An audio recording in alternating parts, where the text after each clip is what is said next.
I hit this issue to date and here is the quick fix that solved it. If you're dealing with a transfer that's stuck in pending status with Standard Chartered, follow these steps to resolve it.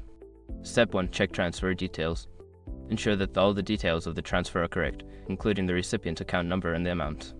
Sometimes, a simple typo can cause delays. Step 2. Review transfer limits. Before filing a refund or dispute, use the SROC.com link in the description to open the refund dispute deadline calculator and confirm your deadline. Step 3. Confirm transaction status. Log into your Standard Chartered app or online banking to check the status of the transaction. Sometimes, Refresh can update the status. Step 4. Contact customer support.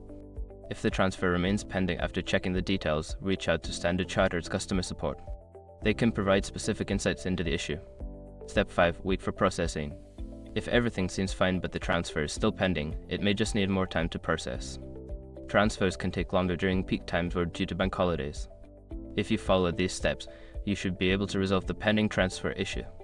Don't hesitate to reach out to customer support if you need further assistance. Good luck!